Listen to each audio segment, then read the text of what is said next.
గత కొద్ది వారాలుగా మనం ప్రత్యక్షపు గుడారాన్ని గురించి మనం ధ్యానం చేస్తూ వచ్చాం. గడిచిన ఆదివారం కూడా కహాతీయులు ఆ వంశాన్ని గురించి మనం కొన్ని పాఠాలు దేవుని సన్నిధిలో నేర్చుకోవడానికి ప్రభు మనకి కృప అనుగ్రహించారు. నేను గత ఆదివారము రాత్రి శనివారం కూడా నేను మీకు జ్ఞాపకం చేశాను. పరిశుద్ధాత్మ దేవుని యొక్క చిహ్నములు, పరిశుద్ధాత్మ దేవుని గురించి మనం ధ్యానం చేయబోతున్నాము. ఈ వారము, ఈ ఆదివారము, అది 2-3 వారాల 4 వారాల, అది దేవుని నడిపింపుని బట్టి మనం ముందుకు కొనసాగించబడదాం. సో ఈ అంశాన్ని మీరు జాగ్రత్తగా కొద్దిగా ప్రతి మాట మీరు మనసును పెట్టాలి, అపార్థం చేసుకోకూడదు, అవగాహన చేసుకోవాలి. అవగాహనతోటి మనం దేవుని సన్నిధిలో ముందుకు నడిపించబడాలి. ముందుగా ఈ మాట మీరు జాగ్రత్తగా మీ మనస్సును పెట్టండి. ఏంటంటే, చిహ్నములు లేదా ఉపమాన భాష అనేది ఒక వస్తువు యొక్క స్వభావాన్ని లేదా దాని యొక్క లక్షణాలను తెలియచేసేటువంటి ఒక పోలిక అంతే. ఈ విషయాన్ని మరలా నేను మీకు జ్ఞాపకం చేస్తున్నాను. అంటే చిహ్నము అంటే ఇంకా అదే రియల్ అని మీరు అనుకోకూడదు. ఒక విషయాన్ని మనం లోతుగా తెలుసుకోవడానికి, అవగాహన చేసుకోవడానికి కొన్ని ఉదాహరణలు, కొన్ని ఉపమానాలను, కొన్ని చిహ్నాలను మనం పోలికగా పెట్టుకొని మనం ధ్యానం చేసినప్పుడు ఆ విషయం మనకి బాగా లోతుగా అర్థమవడానికి అవకాశం ఉంటుంది. ప్రభువైన యేసుక్రీస్తు వారు కూడా శరీరధారిగా ఉన్నప్పుడు ఆయన కొన్ని ఉపమానాలు చెప్పారు. ఎందుకు ఉపమానాలు చెప్పారంటే, ప్రజలకు కొంచెం ఆయన ఏదైతే చెప్పాలనుకున్నాడో అది సూటిగా తేటగా వారికి అర్థం అవ్వాలి, తేలిక సరళి భాషలో వారు అర్థం చేసుకోవాలి అనేటువంటి భావనతో ప్రభువారు కొన్ని ఉపమానాలు చెప్పినట్లుగా మనం బైబిల్లో చదువుతాం, క్రొత్త నిబంధనలో. సో పరిశుద్ధాత్మ దేవుని గురించి కూడా మనం ధ్యానం చేస్తున్నప్పుడు కొన్ని ఉపమానాలు, కొన్ని ఉదాహరణలు, కొన్ని చిహ్నాలను జ్ఞాపకం చేస్తున్నప్పుడు పరిశుద్ధాత్మ దేవుని యొక్క ఆయనను గూర్చి లోతుగా మనం తెలుసుకోవడానికి వాటిని మనం పోలికగా తీసుకుంటున్నాము అనే విషయాన్ని మీరు మనసును పెట్టాలి. దేవునికి 2 చేతులు ఎత్తి స్తోత్రం చెల్లిద్దాం. బిగ్గరగా చెప్దాము. తండ్రి, కుమార, పరిశుద్ధాత్మ. తండ్రి అయిన దేవుడు, కుమారుడైన దేవుడు, పరిశుద్ధాత్మ దేవుడు. తండ్రి అయిన దేవుడు సర్వశక్తిమంతుడు, సృష్టికర్త. తండ్రి అయిన దేవుడు సర్వశక్తిమంతుడు, సృష్టికర్త. కుమారుడైన దేవుడు రక్షకుడు, ప్రేమ కలిగిన దేవుడు, దయామయుడు. కుమారుడైన దేవుడు రక్షకుడు, చెప్పండి, ప్రేమ కలిగిన దయామయుడు. పరిశుద్ధాత్మ దేవుడు ఆదరణకర్త, ఆయన మనల్ని నడిపించేవాడు, మనకు శక్తినిచ్చే దేవుడు. జాగ్రత్తగా ఈ మాటలు మీరు మనస్సును పెట్టండి. తండ్రి అయిన దేవుడు సర్వశక్తిమంతుడు, సృష్టికర్త. ఈ సృష్టి అంతటిని కూడా నిర్మించిన తండ్రి అయిన దేవుడు.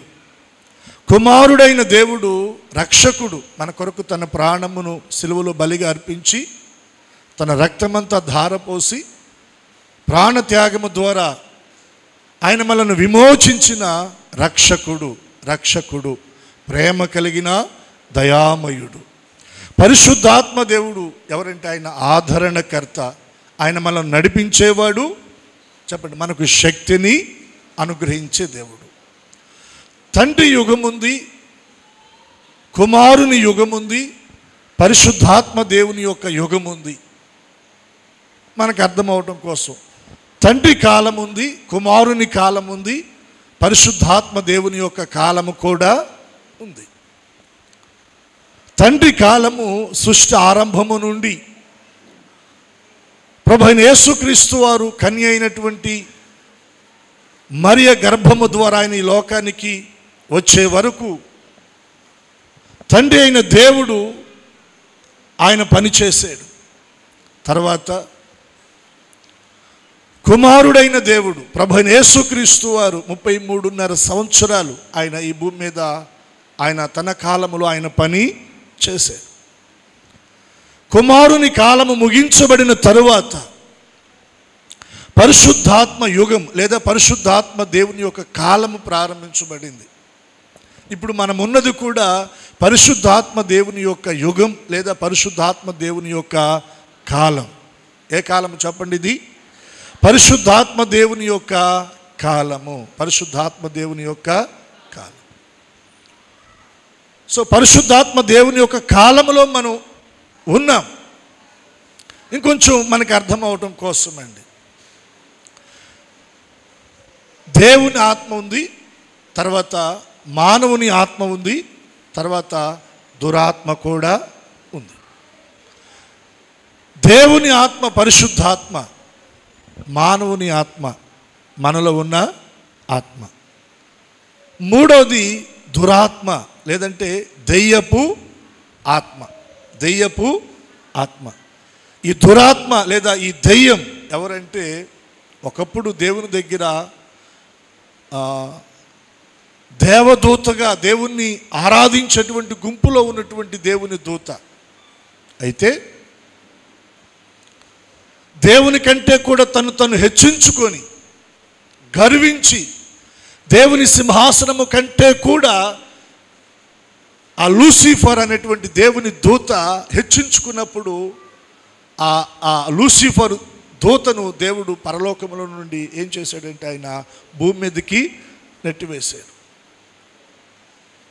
భూమి మీద పడిన తర్వాత ఆ లూసిఫర్ దయ్యంగా మారి దురాత్మగా మారి దేవుడు తన పోలికలో తన రూపంలో చేసుకున్నటువంటి మనుషులను పాడు చేస్తూ వాడు పని చేస్తున్నటువంటి ఆ దురాత్మ. దేవునికి ఒకసారి 2 చేతులు ఎత్తి స్తోత్రం చెల్లిద్దాం. దేవుని ఆత్మ ఉంది, మానవుని ఆత్మ ఉంది, చెప్పండి, దురాత్మ కూడా ఉంది. సో మనం గ్రహించగలం చర్యలను బట్టి, అక్కడ జరుగుతున్నటువంటి పనులను బట్టి దేవుని ఆత్మ అక్కడ పని చేస్తుందా, దైవపాత్మ పనిచేస్తుందా, మానవుని ఆత్మ పనిచేస్తుందా అన్నది మనం గ్రహించగలం. కాస్తంత వివేకముతో మనం ప్రార్థనాపూర్వకంగా మనం ఉండగలిగితే దాన్ని మనం గ్రహించగలం. సో ఈ రోజున పరిశుద్ధాత్మ దేవుని గురించి మనం ధ్యానం చేయబోతున్నాం. పరిశుద్ధాత్మ దేవుని గురించి మనం ధ్యానం చేయబోతున్నాం. కొంచెం లోతుగా ఆయన గురించి మనం తెలుసుకోవడానికి కొన్ని ఉదాహరణలు, కొన్ని ఉపమానాలను లేదా కొన్ని చిహ్నాలను మన ముందు పెట్టుకొని మనం ధ్యానం చేద్దాం. పరిశుద్ధాత్మ దేవుని యుగం ఎప్పుడు ప్రారంభించబడింది? యేసుక్రీస్తు ప్రభువారు శిలువ మరణాన్ని పొంది సమాధి చేయబడి ఆయన 3వ దినాన తిరిగి లేచారు. లేచిన తరువాత ఆయన 40 దినాలు అందరికీ ఆయన తన ప్రత్యక్షతను కనపరిచాడు. 40వ దినమున ఆయన అందరూ చూస్తూ ఉండగా పరలోకమునకు ఆయన ఆరోహణమై వెళ్ళిపోయారు. ఆరోహణమై వెళ్ళేటప్పుడు ప్రభు తన శిష్యులకు చెప్పిన మాట ఏంటంటే, మీరు పట్టణములో నిలిచి ఉండండి. దేని కొరకు నిలిచి ఉండాలంటే మీరు పైనుండి శక్తి పొందుకునే వరకు. సో ప్రభు మాట మేరకు యేసు ప్రభు వారి యొక్క శిష్యులు, మరికొందరు స్త్రీలు, మొత్తం 120 మంది యెరూషలేములో ఒక మేడగదిలో వారు కూడుకొని 10 దినాలు ఏం చేశారంటే ప్రార్థన చేశారు. కనిపెట్టి ప్రార్థన చేశారు. దేవుడు వాగ్దానము చేసినటువంటి ఆత్మను పొందుకోవడానికి, ఆ శక్తిని పొందుకోవడానికి, అభిషేకాన్ని పొందుకోవడానికి వారు మేడగదిలో 10 దినాలు కనిపెట్టి ప్రార్థన చేశారు. ప్రార్థన చేసినప్పుడు వాగ్దానము చేయబడిన ఆత్మ వారి మీద కుమ్మరించబడింది లేదా వారి మీదకి వచ్చింది. దేవునికి స్తోత్ర. ఎలా పరిశుద్ధాత్మ దేవుని యొక్క ఆ అభిషేకాన్ని, ఆత్మ నింపుదలను వారు పొందుకున్నారో మనం గమనిద్దామండి. మీరు గమనించండి. అపోస్తుల కార్యములు 2వ అధ్యాయము 2వ వచనాన్ని మనం జాగ్రత్తగా గమనిస్తే, అప్పుడు వేగముగా వీచు బలమైన గాలి వంటి ఒక ధ్వని ఆకాశము నుండి అకస్మాత్తుగా వారు కూర్చుండి ఉన్న ఇల్లంతయు నిండెను. మరియు అగ్ని జ్వాలల వంటి నాలుకలు విభాగింపబడినట్లుగా వారికి కనబడి వారిలో ఒక్కొక్కని మీద వ్రాలగా అందరూ పరిశుద్ధాత్మతో నిండిన వారై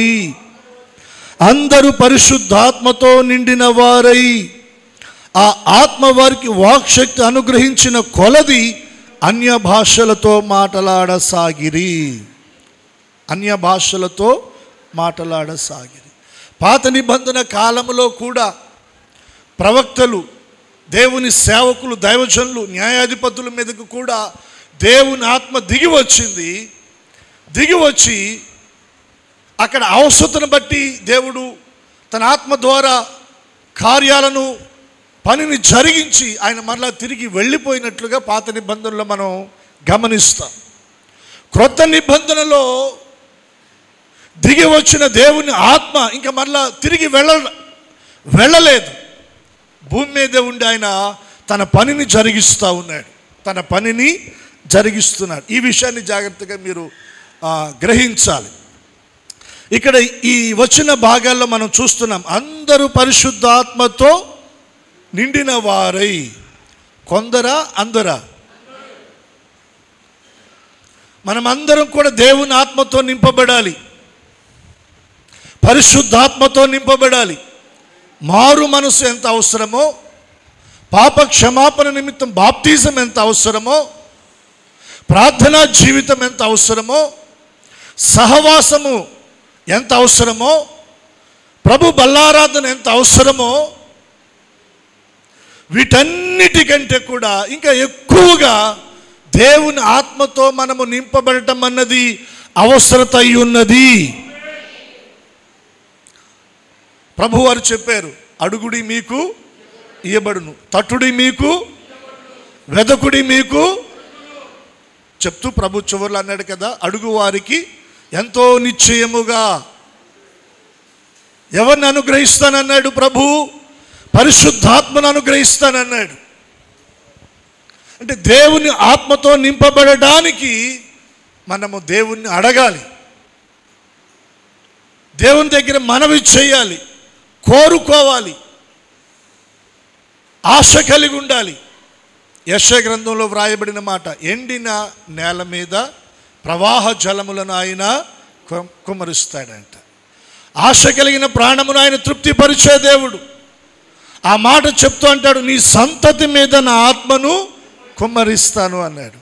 మన మీద, మన పిల్లల మీద ప్రభు తన ఆత్మను కుమ్మరించడానికి ఆయన ఇష్టపడుతూ ఉన్నాడు. దేవుని ఆత్మతో నింపబడడానికి మనం కూడా ఆ శక్తిని చూపాలి. ఎందుకు అంటే పరిశుద్ధాత్మ దేవుడే మన జీవితాలను రూపాంతరపరిచేది. మన బలహీనతల నుండి ఆయన మనను విడిపించి మనను బలపరిచేది. తిమోతికి పత్రిక రాస్తూ పౌలు గారు అంటాడు, దేవుడు మనకు పిరికి ఆత్మనివ్వలేదు కానీ శక్తియు ఇంద్రియ నిగ్రహము కలిగిన ఆత్మనిచ్చాడంట. ఏ ఆత్మ అది? శక్తి కలిగిన ఆత్మ, ఇంద్రియ నిగ్రహము కలిగిన. అంటే సహజంగా మనిషి యొక్క నైజం ఏంటంటే, మనిషిలో ఉన్నటువంటి ఆ స్వభావం ఏంటంటే, తను స్వతహాగా ఇంద్రియ నిగ్రహాన్ని కలిగి ఉండలేడు, నిగ్రహాన్ని కోల్పోతాడు మనిషి. తను ఏది చేయాలనుకుంటాడో అది చేయలేడు, ఏది చేయకూడదు అనుకుంటాడో దానిని చేస్తాడు. కారణం ఏంటంటే స్వతహాగా ఆ ఇంద్రియ నిగ్రహ, ఆ శక్తి తను కోల్పోయాడు. దానిని మరలా మనం ఎలా పొందగలమంటే దేవుని ఆత్మతో మనం నింపబడినప్పుడే దానిని మనం పొందగలం. దేవుని ఆత్మతో నింపబడినప్పుడే పాప మరణముల యొక్క నియమము నుండి పరిశుద్ధాత్మ దేవుడు మనల్ని ఏం చేస్తాడంటే విడిపిస్తాడు. హల్లెలూయా. మనం చెడుగా మాట్లాడకూడదు అనుకుంటాం, కానీ ఎక్కడో చోట మాట్లాడేస్తాం. చెడుగా చూడకూడదు అనుకుంటాం, కానీ ఒక్కోసారి చూసేస్తాం. ప్రయత్నం చేస్తాం, కానీ మన వల్ల కావటం లేదు. మన వల్ల అవ్వాలి అంటే మనలోనికి ఎవరు రావాలి? పరిశుద్ధాత్మ దేవుడు రావాలి. పరిశుద్ధాత్మతో మనం నింపబడాలి. అప్పుడే ఇంద్రియ నిగ్రహము మనం పొందగలమండి. ఇంద్రియ నిగ్రహమును మనం పొందగలం. ఇంద్రియ నిగ్రహాన్ని మనం పొందగలిగినప్పుడు పాపేచ్ఛలను మనం జయించగలం, శరీరేచ్ఛలను మనము జయించగలం, లోకాశలను మనము జయించగలం, శరీర కోరికలను మనం జయించగలం. పరిశుద్ధతలో మనం నిలబడగలము, యథార్థతలో మనం నిలబడగలము, దేవుని సన్నిధిలో నమ్మకత్వంగా దేవుని కొరకు నిలబడగలము. మన వల్ల కాదు, పరిశుద్ధాత్మ దేవుడు మనలోనికి వస్తే ఆయన మనల్ని ఏం చేస్తాడు? నిలవబెడతాడు. దేవునికి 2 చేతులు ఎత్తి స్తోత్రం చెల్లిద్దాం. అందరూ పరిశుద్ధాత్మతో నింపబడ్డారంటే, అందరూ పరిశుద్ధాత్మతో నింపబడ్డారు. మనం కూడా మనమందరం కూడా దేవుని ఆత్మతో నింపబడుదుముగాక. దేవుని ఆత్మ నింపుదల కొరకు ఒక దప్పిక మనం కలిగుందుముగాక. ఇప్పుడు ఈ పరిశుద్ధాత్మ దేవుని గురించి మనం ఆలోచన చేయాలి, లోతుగా తెలుసుకోవాలి. ఇది ఎలా వీలవుతుంది? ఈ వచనాలు మనం చదివిన వచనాలు మనం జాగ్రత్తగా గమనిస్తేనండి, పరిశుద్ధాత్మ దేవుణ్ణి అక్కడ మనం ఎలా చూడగలమంటే 2వ అధ్యాయం 2వ వచనంలో మనం ఏం చూస్తున్నాం? అప్పుడు వేగముగా వీచు బలమైన గాలి వంటి ఒక ధ్వని ఆకాశము నుండి అకస్మాత్తుగా వచ్చింది. జాగ్రత్తగా మీరు గమనించండి. ఒక బలమైన గాలి ఎక్కడి నుండి వచ్చింది? ఆకాశము నుండి వచ్చిందంట. ఎక్కడికి వచ్చింది? వారు కూడి ఉన్న మేడ గదిలోనికి వచ్చింది. ఎలా వచ్చింది? అకస్మాత్తుగా వచ్చింది. ఇక్కడ నేను మీకు కొంచెం అర్థమవటం కోసం చెప్తాను. పరిశుద్ధాత్మ దేవుణ్ణి మనం కంటితో చూడగలమా? చూడలేదు. దేవునికి 2 చేతులు ఎత్తి స్తోత్రం చెప్పండి. ఆయన ప్రయాణాన్ని మనం గమనించగలమా? మనం గమనించలేం. ఇప్పుడు మనకు అర్థమవటం కోసం, ఇప్పుడు బలమైన గాలి వీచిందంట. గాలిని మనం చూడగలమా? చెప్పాలి. గాలిని మనము చూడగలమా? రెండవది, అది ఎక్కడి నుండి వస్తుందో, ఎక్కడికి వెళుతుందో మనం తెలుసుకోగలమా? గాలిని మనం కంటితో చూడలేము. రెండవది, అది ఎక్కడి నుండి వస్తుందో, ఎక్కడికి వెళుతుందో దాన్ని మనం తెలుసుకోలేము. తెలుసుకోగలమా? మూడవదిగా, గాలి దాని యొక్క వేగాన్ని కూడా, ఆ సమయాన్ని కూడా మనం ఎరగలేము. దాన్ని కూడా మనము ఎరగలేము. ఇక్కడ మీరు గమనించవలసిన విషయం ఏంటంటే, గాలిని మనము కంటితో చూడలేము, పరిశుద్ధాత్మ దేవుని కూడా మన బాహ్య నేత్రాలతో మనము చూడలేము. మరొక వచనాన్ని మీరు గమనించండి. యోహాను సువార్త 3వ అధ్యాయము 8వ వచనం. ఇక్కడ ప్రభు పలికిన మాట నేను మీకు జ్ఞాపకం చేస్తున్నాను. జాగ్రత్తగా గమనించండి. ఇది ప్రభువారు చెప్పిన మాట. యోహాను సువార్త 3వ అధ్యాయము 8వ వచనం. గాలి తనకిష్టమైన చోటును విసురును, నీవు దాని శబ్దమును విందువే గాని అది ఎక్కడి నుండి వచ్చునో ఎక్కడికి పోవునో నీకు తెలియదు. ఎక్కడి నుండి వస్తుందో ఎక్కడికి వెళుతుందో అది నీకు తెలియదు.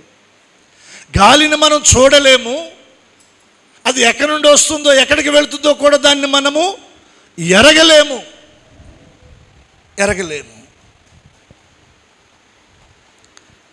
సమయాన్ని కూడా మనం లెక్కించలేము. గాలి యొక్క ప్రయాణ సమయాన్ని కూడా మనం లెక్కించలేము. అయితే గాలిని మనము అనుభవించగలం. ఈ మాట మీరు జాగ్రత్తగా మనసును పెట్టండి. గాలిని మనం కంటితో చూడలేము, కానీ దానిని మనము అనుభవించగలం. ఆ గాలి మన దేహాన్ని తాకిందనుకోండి, ఆ స్పర్శ మనకు అర్థమవుతుందా లేదా? ఎంతమంది ఒప్పుకుంటారు? ఇది కంటికి కనబడలేదు కాబట్టి లేదని అన్నామా? అంటానికి లేదు. సో గాలి కంటికి కనబడదు, కానీ దాన్ని మనం అనుభవించగలం. అది మన మీద వీచినప్పుడు, ఆ గాలి మన మీదకి వచ్చినప్పుడు దాని స్పర్శ, దాన్ని మనం అనుభవించగలం. ఇప్పుడు ఒకవేళ వర్షాకాలంలో గాలి విసిరింది అనుకోండి, ఎలా ఉంటుంది అది చెప్పండి? చల్లగా ఉంటుంది. అదే ఎండాకాలంలో విసిరింది అనుకోండి, ఎలా ఉంటుంది అది? ఆ వేడి ప్రభావాన్ని కూడా మనము అనుభవిస్తాం, అవునా కాదా? అలాగే కొన్ని మార్లు పరిశుద్ధాత్మ దేవుని ఆ బలమైనటువంటి గాలి, ఆ అభిషేకపు తాకిడి మన మీద విసిరినప్పుడు, లేదా మన మీదకి వచ్చినప్పుడు, కొన్ని మార్లు ఆ చల్లటి స్పర్శను మనం అనుభవించగలం. ఒక్కోసారి అగ్ని వంటి ఆ ప్రభావాన్ని కూడా మనం అనుభవించగలం. రెండు చేతులు ఎత్తి దేవునికి స్తోత్రం చెల్లిద్దాం, చెప్దామా హల్లెలూయా.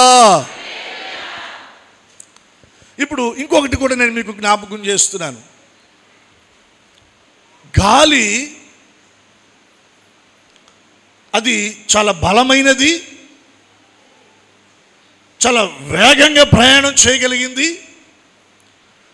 ఆ గాలి యొక్క ప్రభావాన్ని కూడా మనం చూడగలం. ఎలా అంటారా? తుఫాను సమయంలో పెనుగాళ్ళు వీస్తాయి కదా, వీచినప్పుడు ఏం జరుగుతుంది చెప్పండి? అప్పటికి 40-50 సంవత్సరాలు భూమిలో బలంగా వేర్లు పాతుకుపోయిన చెట్లు సహితం కూడా ఏమవుతాయి? ఆ భూమిలో నుండి ఆ వేర్లు పెకలించుకొని ఓ పక్కకి ఒరిగిపోతాయి. పెద్ద పెద్ద ఫోల్స్ విరిగి పడిపోతాయి, రేకుల షెడ్లు ఎగిరిపోతాయి. గాలి యొక్క ప్రభావం అంతగా పనిచేస్తుందండి. గాలి యొక్క ప్రభావం అంతగా పనిచేస్తుంది. పరిశుద్ధాత్మ దేవుడు కూడా అలాగే పనిచేస్తాడు. హల్లెలూయా. దశాబ్దాలుగా, శతాబ్దాలుగా అపవాది సాతాను ప్రజల జీవితాలను పాడు చేస్తూ, వారి జీవితాల్లో కిష్టేసుకొని కూర్చొని ఉన్నటువంటి వాడు, పాతుకుపోయినటువంటి వాడు, ఒక బలమైన పరిశుద్ధాత్మ దేవుని యొక్క ఆ అభిషేకపు ప్రభావం గాలి వీచినప్పుడు ఏమవుతుంది చెప్పండి? సాతాను యొక్క గోడలు కూలిపోతాయి, పునాదులు కదిలించబడతాయి. ప్రజల హృదయాల్లో గొప్ప మార్పు పరిశుద్ధాత్మ దేవుడు తీసుకొని వస్తాడు. గాలిని మనం చూడలేము, కానీ దాని ప్రభావాన్ని మనం గమనించగలం. పరిశుద్ధాత్మ దేవుని కూడా మనం చూడలేము, కానీ ఆయన ప్రభావ తాకిడిని మనం గమనించగలం. ఆ మేడగదిలోనికి పరిశుద్ధాత్మ దేవుడు ఎలా వచ్చాడు చెప్పండి? ఒక బలమైన గాలి, ఒక బలమైన గాలి. గాలి అంటే గాలే పరిశుద్ధాత్మ దేవుడు కాదండి. ఉదాహరణకి గాలిని పోలుస్తూ ఆ అభిషేకాన్ని గురించి లోతుగా తెలుసుకోవడానికి గాలితో పోలిక చేసి మనకు అర్థమవడం కోసం మాట్లాడుతున్నాం. దేవునికి రెండు చేతులు ఎత్తి స్తోత్రం చెప్పండి. ఒక బలమైన గాలి వారు కూడి ఉన్న ఆ మేడగదిలోనికి అకస్మాత్తుగా వచ్చేసింది అంటండి. అకస్మాత్తుగా వచ్చేసింది. పరిశుద్ధాత్మ దేవుణ్ణి మనం కంటితో చూడలేము, కానీ ఆయన కార్యాలు మనం అనుభవించగలం. ఆయన కార్యాలను మనము అనుభవించగలమండి. ఇప్పుడు మేడగదిలో బలమైన గాలి వీచింది. అకస్మాత్తుగా వారు కూడి ఉన్న ఆ ఇల్లంతా నిండింది, ఆ గదంతా నిండిపోయిందంట. వెంటనే ఏం జరిగింది? అగ్ని జ్వాలల వంటి నాలుకలు విభాగింపబడినట్లుగా వారిలో ఒక్కొక్కరి మీద వ్రాలగా, ఆత్మ వారికి వాక్శక్తి అనుగ్రహించిన కొలది వారు అన్య భాషలు మాట్లాడసాగిరి. అన్య భాషలు మాట్లాడుతూ అందరూ పరిశుద్ధాత్మతో నింపబడ్డారు. దేవుని ఆత్మ ఆ 120 మంది మీదకి దిగి వచ్చింది. వారందరూ దేవుని ఆత్మతో నింపబడ్డారు. అన్య భాషలు మాట్లాడుతూ ఉన్నారు. అందరూ అన్య భాషలు మాట్లాడుతూ ఉంటుంటే యెరూషలేములో జరుగుతున్నటువంటి పండుగను పురస్కరించుకొని చెదిరిపోయిన యూదులు, ఇశ్రాయేలీయులు ఆయా ప్రదేశాల నుండి యెరూషలేముకు సమకూర్చబడ్డారు. వారందరూ ఈ మేడగదిలో ఈ 120 మంది మాట్లాడుతున్న భాషలను బట్టి వారందరూ అక్కడికి సమకూర్చబడి వారిలో వారు మాట్లాడుకుంటున్నారు. ఏంటి వీళ్ళు ఏమైనా క్రొత్త మద్యాన్ని ఏమైనా సేవించి ఇలాగా మాట్లాడుతున్నారని కొందరు అంటున్నారు. కొందరేమో లేదు లేదు, వీరిదిగో వీరు మాట్లాడుతున్న భాష మా భాష, వీరు మాట్లాడుతున్న భాష మా భాష, మా భాష వీరికి ఎలా వచ్చింది అని ఆశ్చర్యంగా చూస్తూ ఉన్నారు. అప్పుడు వారి మధ్యన పేతురు గారు లేచి నిలబడి ఏమని మాట్లాడుతున్నాడు? అపోస్తుల కార్యములు మీరు చూడండి 2వ అధ్యాయం 14వ వచనం. అయితే పేతురు బిగ్గరగా వారితో ఇట్లా, నేను యూదయ మనుషులారా, యెరూషలేములో కాపురమున్న సమస్త జనులారా, ఇది మీకు తెలియనుగాక. చెవియొగ్గి నా మాటలు వినుడి. మీరు ఊహించినట్లు వీరు మత్తులు కారు, ప్రొద్దు పొడిచి జామైనా కాలేదు. యోవేలు ప్రవక్త ద్వారా చెప్పబడిన సంగతి ఇదే, ఏమనగా అంత్య దినముల యందు నేను మనుషులందరి మీద నా ఆత్మను కుమ్మరించెదను. ఎప్పుడంట? అంత్య దినముల యందున నేను మనుషులందరి మీద నా ఆత్మను కుమ్మరిస్తానని యోవేలు ప్రవక్త ద్వారా దేవుడు ప్రవచింప చేశాడు కదా. ఆ ప్రవచనము ఇప్పుడు నెరవేర్చబడుతూ ఉంది. ఆయన తన ఆత్మను కుమ్మరించాడు. వీరు క్రొత్త మద్యాన్ని సేవించిన వారు కాదు, దేవుని ఆత్మతో నింపబడిన వారు. ఇప్పుడు పేతురు గారి ప్రసంగం స్టార్ట్ అయింది. ఆ వచనాన్ని ఆధారం చేసుకొని పేతురు గారి ప్రసంగం చేస్తూ ఉన్నాడు. మీ కుమారులను మీ కుమార్తెలను ప్రవచించెదరు, మీ యవనులకు దర్శనములు కలుగును, మీ వృద్ధులు కలల కందురు. ఆ దినములలో నా దాసుల మీదను నా దాసురాండ్ర మీదను నా ఆత్మను కుమ్మరించెదను కనుక వారు ప్రవచించెదరు అని ప్రసంగాన్ని స్టార్ట్ చేసి 22వ వచనం దగ్గరకు వచ్చేటప్పటికి యేసుక్రీస్తు ప్రభువాన్ని గూర్చిక వారికి పరిచయం చేస్తూ ఆయన శిలువ మరణాన్ని గూర్చి పునరుద్ధానాన్ని గూర్చి సువార్తను ప్రకటించగా వాక్యము వినినటువంటి వేల మందిలో నుండి 3000 మంది ముందుకు వచ్చేసారంట. ఎంతమంది? ఎలా వచ్చారో తెలుసా వాళ్ళు? మేము కూడా యేసు ప్రభుని నమ్ముకుంటామండి, మా కోసం ప్రార్థన చేయండి. యేసు ప్రభుని నమ్ముకొని ప్రార్థనకు వస్తే మాకు కలిసి వస్తుందా? ఇల్లు కట్టుకోగలమా? గేదెలు కొనుక్కోగలమా? పొలం బాగా పండుద్దా? ఈ ఆలోచన ధోరణితో రాలేదండి. మనం 37వ వచనాన్ని గమనిస్తే, వారు ఈ మాట విని హృదయములో నొచ్చుకొని, సహోదరులారా మేమేమి చేతుమని పేతురును కడమ అపోస్తులను అడుగగా, ఇప్పుడు మేమేమి చేయాలి? అయ్యో మా అవిధేయత, అయ్యో మా తిరుగుబాటు, అయ్యో మా దోషములు, అయ్యో మా పాపము, అయ్యో మా దుష్టత్వమే యేసుక్రీస్తు ప్రభు వారిని సిలువకు అప్పగించింది. సిలువకు అప్పగించడమే కాదు, మా దోషాలను బట్టి ఆయన సిలువలో నలకొట్టబడ్డాడు, మా అతిక్రమాలను బట్టి ఆయన గాయపరచబడ్డాడు. అయ్యో మా కొరకు ఆయన తన ప్రాణమును బలిగా అర్పించాడు. ఇప్పుడు మేమేమి చేయాలి అని ఒక పశ్చాత్తాపంతో వారు గుండెలు బాదుకుంటూ ముందుకు వచ్చారంట. ఎలా వచ్చారు? గుండెలు బాదుకుంటూ ముందుకొచ్చి ఇప్పుడు మేమేమి చేయాలి? పేతురు గారు ఆఫర్స్ ఏమైనా ఇచ్చాడు వారికి? దేవుని వైపు తిరిగితే ఓ ఆర్థికంగా మీరు బలపరచబెడతారు, ఓ ఆర్థికంగా మీరు ఉన్నతంగా ఎదుగుతారు, మీకు ఆరోగ్యం వస్తుంది, అదే ఇదే అని చెప్పి ఏమైనా ఆఫర్స్ ఇచ్చాడా? ఏమన్నాడు? మీరు మారు మనసు పొందాలి. ఏం పొందాలి అంటే మీ మనసును మార్చుకోవాలి, దుష్టత్వాన్ని విడిచిపెట్టాలి, బలత్కారాన్ని విడిచిపెట్టాలి, అన్యాయాన్ని విడిచిపెట్టాలి, పాపాన్ని విడిచిపెట్టాలి, చెడుతనాన్ని విడిచిపెట్టాలి, మత్తు పానీయాలను విడిచిపెట్టాలి. దేవుని నీతిలోనికి మీరు రావాలి అంటే వాటన్నిటిని విడిచిపెట్టి దేవుని వైపు తిరగడానికి, మారు మనసు పొందడానికి 3,000 మంది ముందుకు వచ్చారంట. చప్పట్లు కొట్టి దేవుని నామాన్ని కనబరుద్దాం. మీరు మారు మనసు దగ్గర ఆగకూడదు.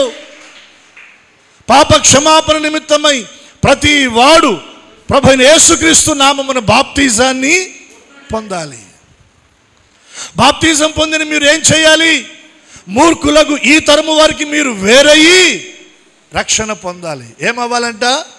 వేరవ్వాలంట. వేరైన తర్వాత ఏం చేయాలి? అపోస్తుల బోధలోనికి రావాలి, సహవాసంలోనికి రావాలి, రొట్టె విరిచేదానికి రావాలి, తర్వాత ఎడతెగక ప్రార్థన చేసేదానికి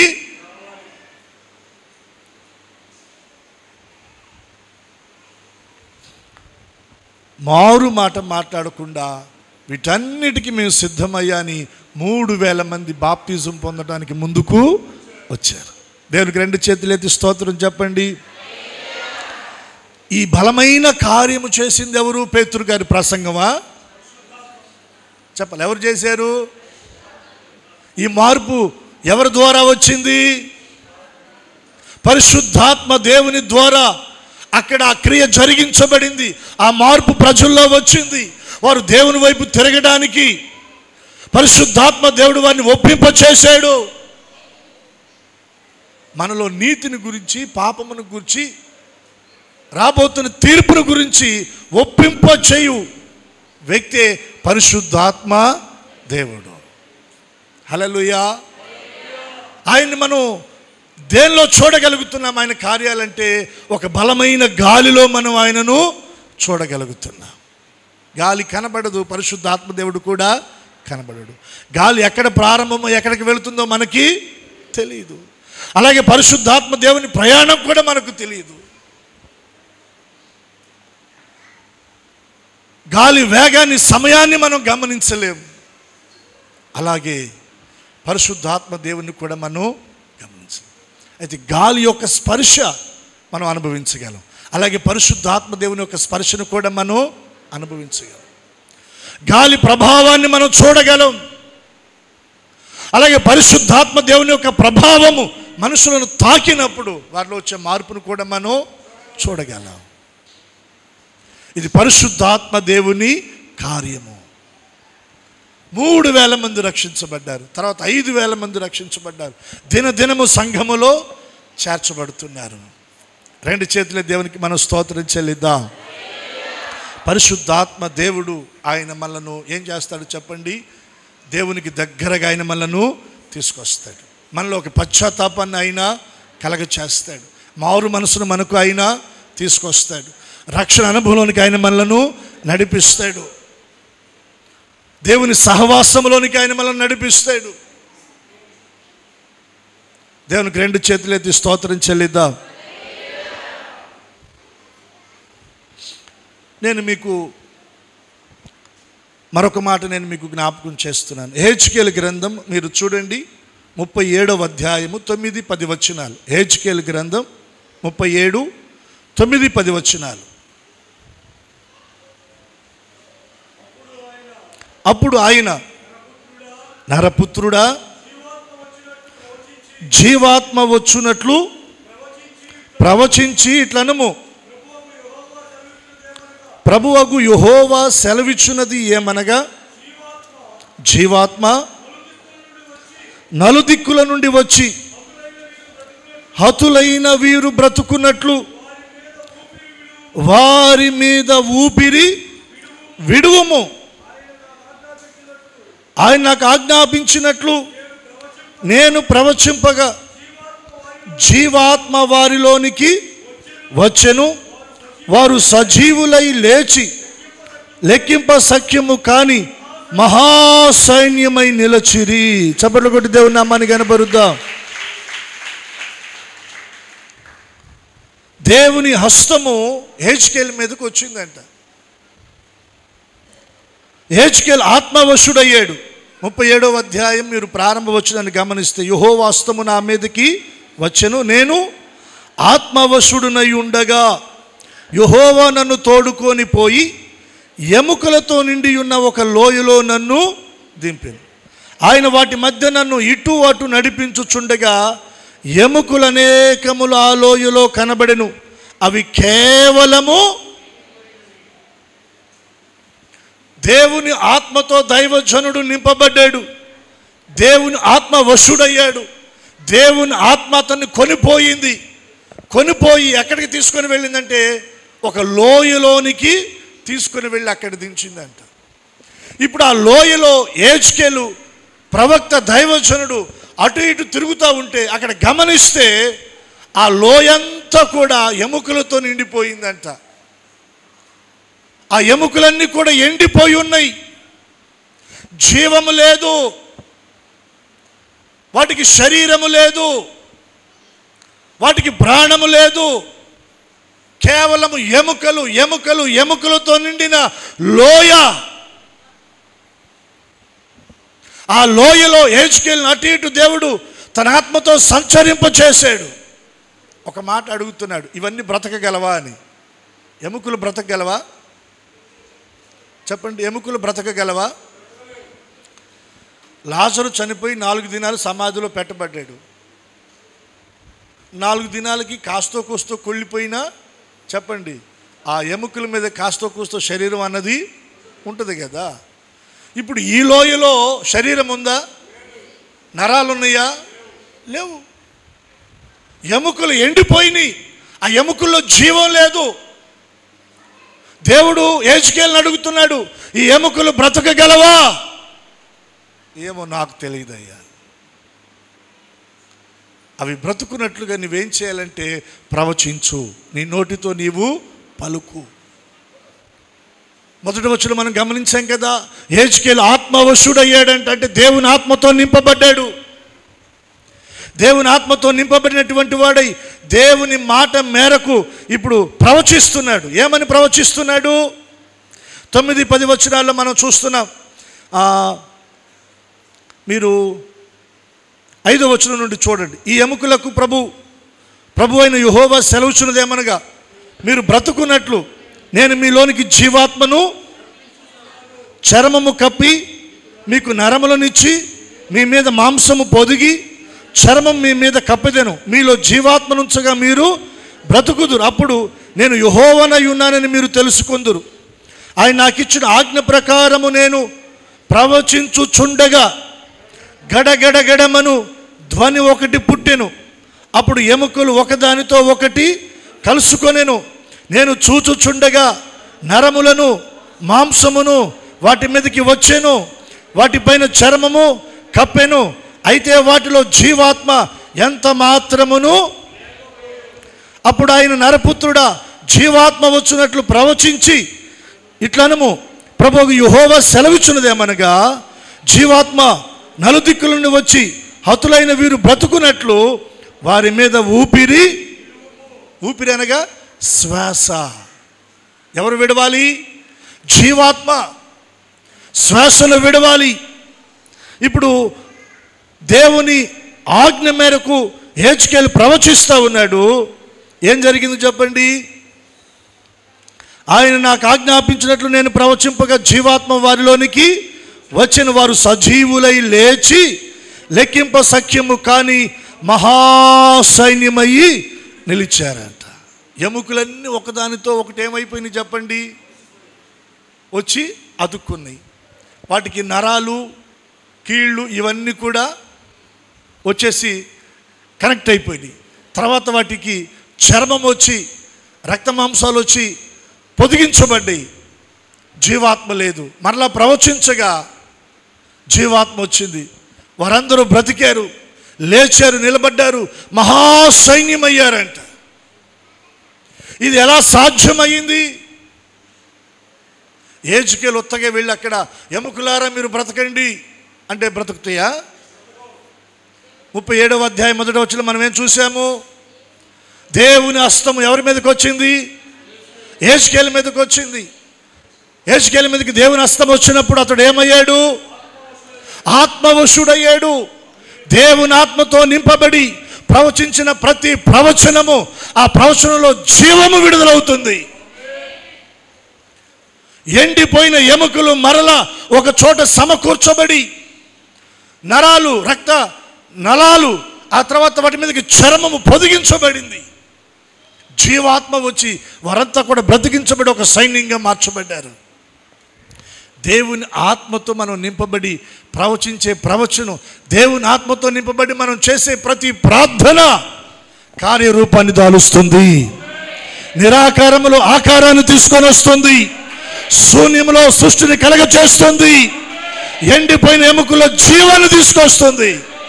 వారు మహాసైన్యమై నిలబడేటట్లుగా ఆత్మకార్యం జరుగుతుంది. అక్కడ నలుదిశల నుండి వచ్చేసిందంట జీవాత్మ, ఒక బలమైన గాలి. దేవునికి 2 చేతులెత్తి స్తోత్రం చెల్లిద్దాం. పేతురు గారు ఒక్క ప్రసంగం దేవుని ఆత్మతో నింపబడి చేస్తే ఏమైంది చెప్పండి? అక్కడ 3000 మంది రక్షించబడ్డారు. ప్రియ దేవుని సంఘమా, మనం దేవుని ఆత్మతో నింపబడాలి. దేవుని ఆత్మతో నింపబడి మనం ప్రార్థన చేయాలి. దేవుని ఆత్మతో నింపబడి మనం ప్రవచించాలి. దేవుని ఆత్మతో నింపబడి మనం నడిపించబడాలి. అప్పుడే దేవుని ఆత్మ కార్యాలు మన జీవితంలో మనం చూడగలం. పరిశుద్ధాత్మ దేవుని యొక్క ప్రసన్నత లేని చోట ఉజ్జీవాన్ని మనం చూడలేం. దేవుని కార్యాలు కూడా మనం పొందలేం. దేవుని కార్యాలు కూడా మనం పొందలేం. పరిశుద్ధాత్మ దేవుడు ఒక బలమైన గాలిగా వారి మీదకి వచ్చాడు. నేను మరొకటి కూడా మీకు జ్ఞాపకం చేస్తానండి. చూడండి, నిర్గమాకాండం 14వ అధ్యాయం 21వ వచనం. నిర్గమాకాండం 14వ అధ్యాయం 21వ వచనం. మోషే సముద్రము వైపు తన చెయ్యి చాపగా యెహోవా ఆ రాత్రంతయు బలమైన తూర్పు గాలి చేత సముద్రమును ఏం చేశాడంట? తొలగించి దాన్ని ఆరిన నేలగా చేసెను. సాధారణంగా మోషే తన చేతిలో ఉన్న కర్రను సముద్రం మీదకి చాపాడు, సముద్రము పాయలైందని మనం అనుకుంటాం. అంతే కదా? మోషేను దేవుడు తన చేతిలో ఉన్న కర్రను సముద్రం మీదకి చాపు అనగానే మోషే చాపాడు, సముద్రం పాయలైందని మనం అనుకుంటాం. కానీ ఈ వచనాన్ని జాగ్రత్తగా మనం గమనిస్తే ఈ వచనంలో ఏమని వ్రాయబడి ఉందో తెలుసా? 14వ అధ్యాయం 21వ వచనం. మోషే సముద్రం వైపు తన చెయ్యి చాపగా, మోషేలో ఏమీ లేదు, మోషే చాపిన చేతిలో ఏమీ లేదు, మోషే చేతిలో ఉన్న కర్రలో కూడా ఏమీ లేదు. దేవుని మాటకు లోబడి మోషే తన చేతిలో ఉన్న కర్రను సముద్రం మీదకి చాపగా దేవుడు ఏం చేశాడు?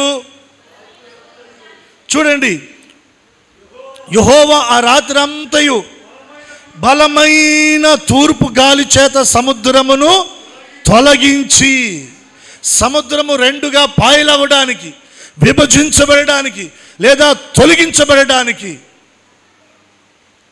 ఏం జరిగింది? అక్కడ బలమైన ఒక గాలిని తూర్పు దిక్కు నుండి ప్రభు ఆయన వ్యాపింపచేశాడు. ఎప్పుడైతే ఆ బలమైన గాలి సముద్రం మీదకి వచ్చిందో సముద్రము 2గా విభజించబడింది. విభజించబడటమే కాదు, ఆరిన నేల అక్కడ ఏర్పడింది. ఇప్పుడు సముద్రాన్ని విభజించింది, ఆరిన నేలను ఏర్పరిచింది ఎవరు? ఒక బలమైన గాలి. ఎవరు ఆ బలమైన గాలి? పరిశుద్ధాత్మ దేవుడు. దేవునికి స్తోత్రం చెల్లిద్దాం. చెప్దామా హల్లెలూయా. ఇశ్రాయేలు ప్రజలు ఐగుప్తుని విడిచిపెట్టి కానానుకు ప్రయాణం చేస్తున్నారు. దేన్ని విడిచిపెట్టారు? ఐగుప్తులో నుండి బయటకు వచ్చి కానానుకు వారు ప్రయాణం చేస్తూ ఉన్నారు. ఈ ప్రయాణంలో వారు ముందుకు కొనసాగించబడకుండా ఎర్ర సముద్రం అడ్డొచ్చింది. ఇక అడుగు ముందుకు వేయడానికి అవకాశం లేదు. అలా అని అక్కడే నిలిచిపోతే ఐగుప్తీయులు వచ్చి మరలా వాళ్ళని పట్టుకొని బంధించి తీసుకొని వెళ్ళిపోతారు.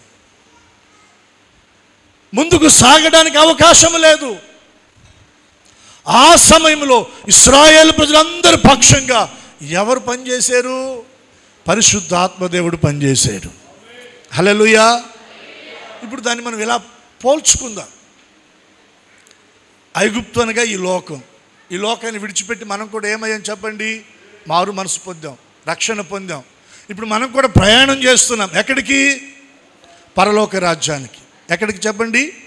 పరలోక రాజ్యానికి. ఇది ఆత్మీయ యాత్ర. ఏ యాత్ర ఇది? యేసయ్యతో మనం యాత్ర చేస్తున్నాం, ప్రయాణం చేస్తున్నాం, పరలోక రాజ్యానికి ప్రయాణం చేస్తున్నాం. ఇప్పుడు ఈ ప్రయాణము కొనసాగించబడకుండానట్లుగా మనల్ని అడ్డగించడానికి ఎర్ర సముద్రము లాంటి పరిస్థితులు, శోధనలు, శ్రమలు, బలహీనతలు, అనారోగ్య పరిస్థితులు, అవమానాలు, నిందలు వచ్చి మన ముందు నిలిచి మనల్ని అడ్డగిస్తూ ఉన్నాయి.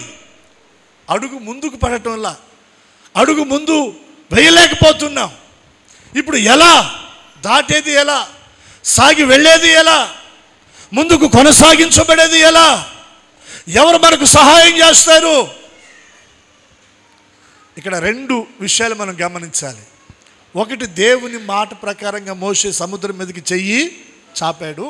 రెండవది, ఎప్పుడైతే చాపాడో పరిశుద్ధాత్మ దేవుడు ఒక బలమైన గాలిగా తూర్పు వైపు నుండి ఆ సముద్రం మీదకి ఆయన వచ్చాడు.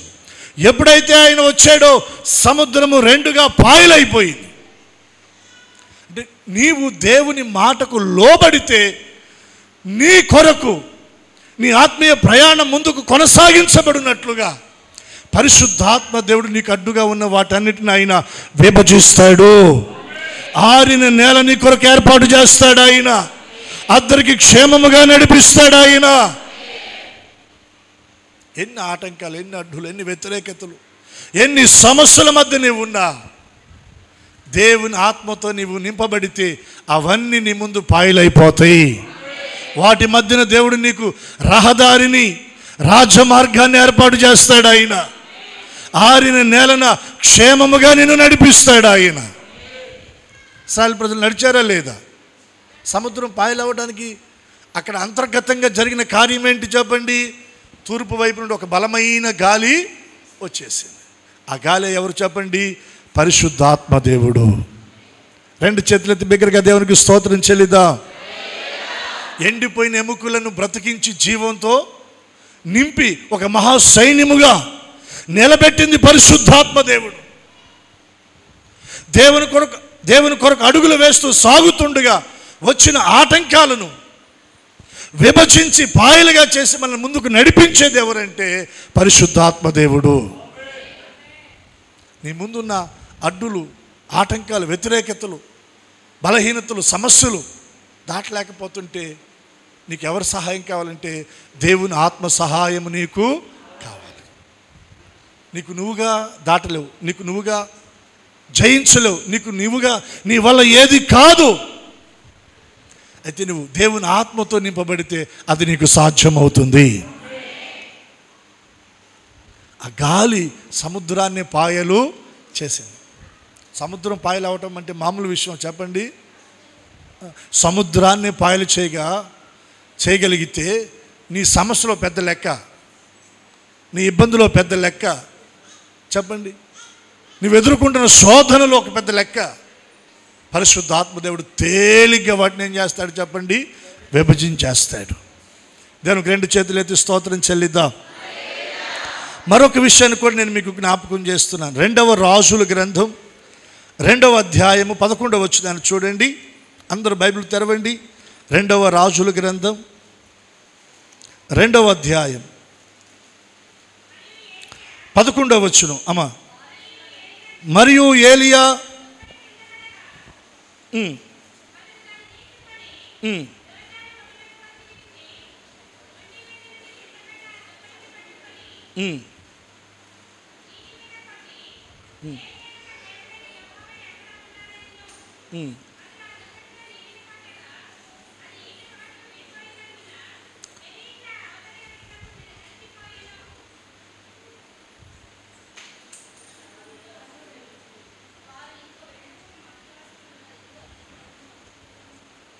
10వ వచనం కూడా కాదు 11వ వచనంలోనే నేను చదువుతాను, మీరు జాగ్రత్తగా గమనించండి. 11వ వచనం మీరు జాగ్రత్తగా గమనించండి. వారు ఇంకా వెళ్ళుచు మాట్లాడుచుండగా ఇదిగో అగ్ని రథమును అగ్ని గుర్రములను కనబడి వీరిద్దరిని వేరు చేసెను. ఎవరిద్దరిని? ఏలియా, ఎలీషా. వీరి ప్రయాణం ఎక్కడ ప్రారంభించబడింది? 2వ అధ్యాయము 2వ వచనంలో ఏలియా యెహోవా నన్ను బేతేలునకు పొమ్మని సెలవిచ్చున్నాడు కనుక నువ్వు దయచేసి ఇక్కడ ఉండమని ఎలీషాతో చెప్పాడు. ఎలీషా అన్నాడు, కుదరదు, నేను నీతో కూడా బేతేలుకు వస్తానని బేతేలు దాకా వచ్చాడు. బేతేలు దగ్గర నుంచి మరలా ఏలియా ఏమన్నాడు? మీరు 4వ వచనాన్ని చదివితే పిమ్మట ఎలీషా యెహోవా నన్ను ఎరుకోకు పొమ్మని సెలవిచ్చున్నాడు కనుక దయచేసి నువ్వు ఇక్కడ ఉండు అన్నాడు. ఎలీషా ఏమన్నాడు? నేను ఇక్కడ ఉన్నాను, నీతో కూడా నేను ఎరుకోకి వస్తాను అన్నాడు. ఇద్దరు కలిసి ఎక్కడికి వెళ్ళారు?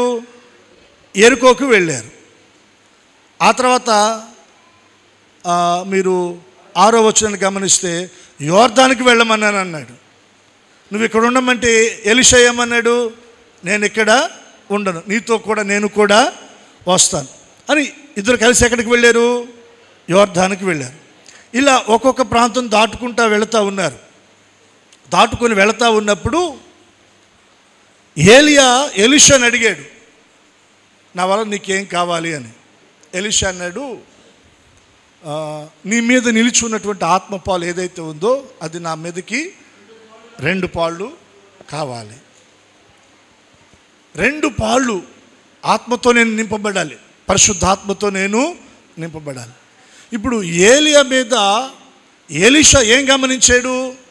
దేవుని ఆత్మ పాలు గమనించాడు. అంటే ఏలియా మీద దేవుని ఆత్మ నిలిచింది, దేవుని ఆత్మతో ఏలియా నింపబడి ఉన్నాడు. కాబట్టి ఏలియా దేవుని కొరకు రోషం కలిగి బ్రతకగలిగాడు, రాజుల ఎదుట సవాల్ చేసి మాట్లాడగలిగాడు, ఆకాశం నుండి అగ్నిని కురిపించగలిగాడు, ప్రజలను దేవుని వైపు మలచగలిగాడు. ఇవన్నీ కూడా జరిగినాయి. ఇప్పుడు ఏలియా ఎలీషా ఇద్దరు కలిసి ప్రయాణం చేస్తూ ఉన్నారు. ఏలియా అడుగుతున్నాడు ఎలీషా నీకేం కావాలని. ఎలీషా అంటున్నాడు ఆత్మపాలు 2 కావాలి అని. ఇది కొంచెం కష్టతరమే అన్నాడు. అయితే నేను కొనిపోబడేటప్పుడు నువ్వు నన్ను చూడగలిగితే అది నీకు అనుగ్రహించబడుతుందని ఎలీషాతో చెప్పాడు. ఎలీషా దాన్ని గమనిస్తున్నాడు. మాట్లాడుతూ వారిద్దరు కొనసాగించబడుతున్నారు. 11వ వచనంలో ఇదిగో అగ్ని రథమును అగ్ని గుర్రములను కనబడి వీరిద్దరిని ఏం చేసింది? వేరు చేసిందంట. వీరిద్దరిని ఏం చేసింది? వేరు చేసింది. వేరు చేయబడిన తరువాత సుడిగాలి చేత ఆకాశమునకు ఆరోహణమాయను. ఎవరు? ఏలియా. భూమి మీద ఆదాము మొదలుకొని ఇప్పటి వరకండి మరణము చూడకుండా దేవుని దగ్గరికి కొనుపోబడినటువంటి వారు ఇద్దరు. వారిలో ఒకరు ఆనోకు, ఇంకొకరు ఎవరు చెప్పండి? ఏలియా. ఇప్పుడు ఏలియా ఆరోహణమాయను. ఆరోహణమాయను అంటే అలా ఎక్కి వెళ్ళిపోయాడు. ఆరోహణము అవరోహణం 2 ఉంటుంది. పైకి వెళ్ళటం, కిందకి రావటం. ఆరోహణమాయను. ఇప్పుడు మనంగా ఎగరగలమా? ఎగిరితే ఎంతవరకు ఎగరగలం చెప్పండి? ఒక 2 మీటర్లు, 3 మీటర్లు, 4 మీటర్లు, 5 మీటర్ల. 5 మీటర్లు కూడా కష్టమే. ఎంత ఆర్మీలో హై జంప్స్ చేసినా ఒక 3-4 మీటర్లు, అంతకు మించి ఇంకా ఎగరలేరు. ఇప్పుడు ఏలియా ఆరోహణమాయను. ఎక్కడికి? పరలోకానికి కొనిపోబడ్డాడు. ఎలా కొనిపోబడ్డాడు? సుడిగాలి చేత. ఏ గాలి? సుడిగాలి చేత. ఒక బలమైన సుడిగాలి ఏలియాను ఏం చేసింది? ఆకాశమునకు కొనిపోయింది, దేవుని దగ్గరికి కొనిపోయింది, పరమునకు కొనిపోయింది. ఏలియా ఆకాశమునకు కొనిపోబడడానికి అది ఎలా సాధ్యమైంది అంటే ఒక సుడిగాలి అలా వచ్చి ఏలియాను తీసుకొని వెళ్ళిపోయింది. ఆ సుడిగాలి ఎవరికి సాదృశ్యంగా ఉన్నారంటే పరిశుద్ధాత్మ దేవునికి. హల్లెలూయా. మేడగదిలోనికి పరిశుద్ధాత్మ దేవుడు ఎలా వచ్చాడు చెప్పండి? ఒక బలమైన గాలి. ఆ బలమైన గాలి ఎముకలతో నిండిన లోయలోనికి రాగా ఎండిపోయిన ఎముకలన్నీ ఏమైనా చెప్పండి? బ్రతికి మహాసైన్యంగా నిలిచింది. ఆ బలమైన గాలి ఇశ్రాయేలు ప్రజల పక్షంగా ఎర్ర సముద్రం మీదకి రాగా ఎర్ర సముద్రం ఏమైంది? విభజించబడింది. ఇప్పుడు అదే బలమైన గాలి సుడిగాలిగా ఏలియా మీదకి రాగా ఏలియా ఏమయ్యాడు చెప్పండి? ఆకాశమునకు కొనిపోబడ్డాడు.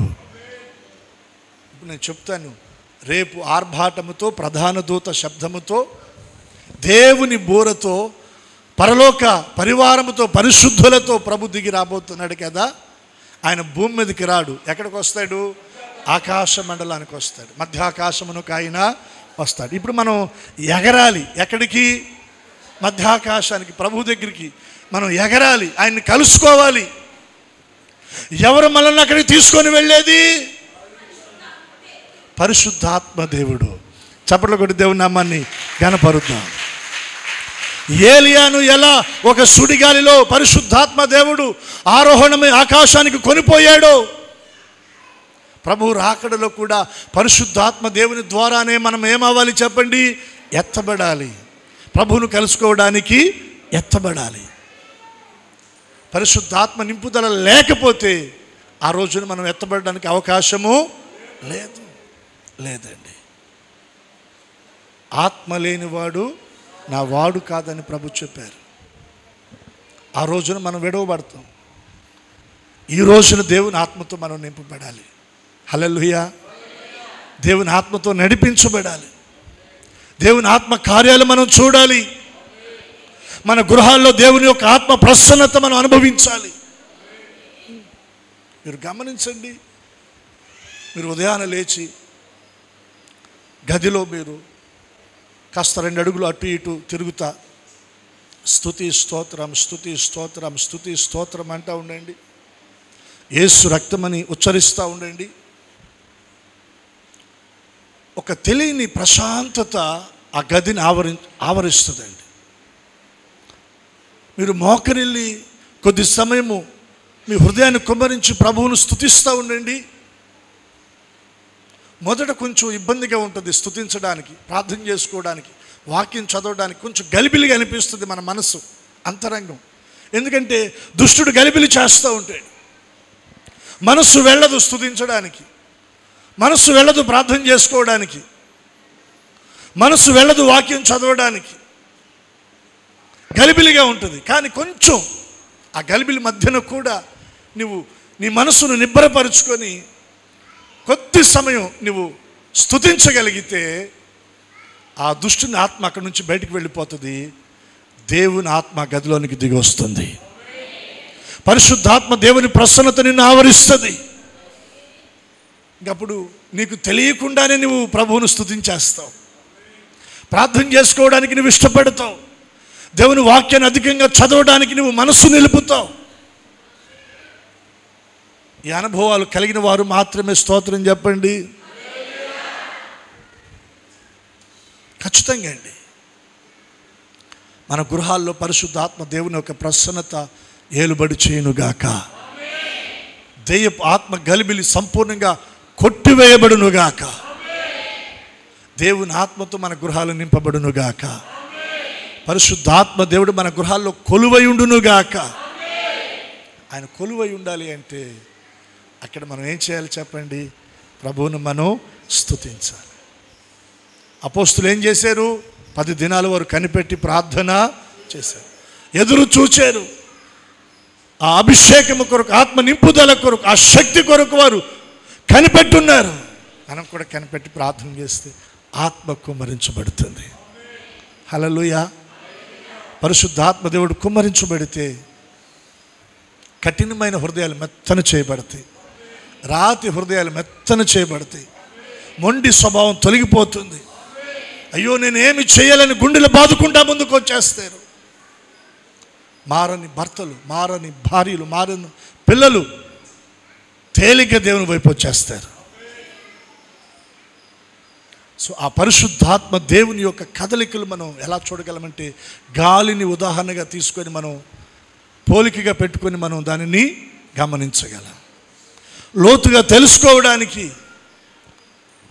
పరిశుద్ధాత్మ దేవుని యొక్క కదలికలు, ఆయన యొక్క కార్యాలు ఒక బలమైనటువంటి గాలి రూపంలో మనం చూడగలం.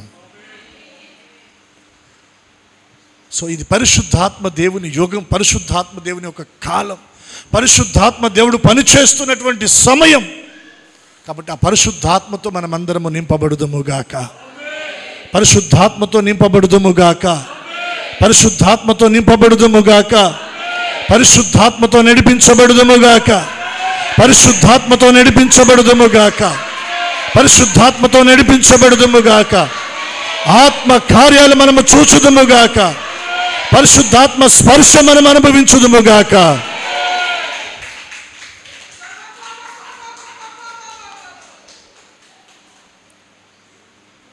పరిశుద్ధాత్మ దేవుని యొక్క కార్యాలు లోతుగా మన జీవితాల్లో ప్రభు జరిగించునుగాక. అడుగు వారికి ఎంతో నిశ్చయముగా నిశ్చయముగా నిశ్చయముగా ఆయన తన ఆత్మను ఆయన ఏం చేస్తానన్నాడు, మనకి ఆయన అనుగ్రహిస్తానన్నాడు. ఇప్పుడు రక్షణ ఉచితం. రక్షణ కొరకు మనం ఏమైనా వెల చెల్లిస్తున్నామా? మనం వెల చెల్లించటం లేదు. అలాగే పరిశుద్ధాత్మ నింపుదల కొరకు కూడా మనం ఏమైనా వెల చెల్లించాలా? ఉచితమా? ఏమైనా ప్రభువు రేటు పెట్టాడా?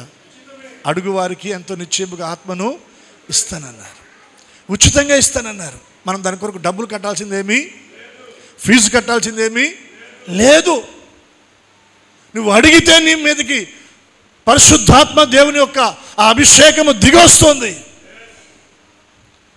ఆ లెవెల్లోనికి మనం వెళ్ళాలి, ఆ స్థాయిలోకి మనం వెళ్ళాలి, ఆ స్థాయిలోనికి మనం వెళ్ళాలండి. అంతగా దేవుని ఆత్మతో మనం నింపబడాలి. దైవజనులు దేవుని చేతులు బలంగా వాడబడ్డారు అంటే, దేవుని కార్యాలు అక్కడ జరిగించబడ్డాయి అంటే కేవలం అది దేవుని యొక్క ఆత్మ ప్రభావమే. దేవుని యొక్క ఆత్మ ప్రభావమేనండి.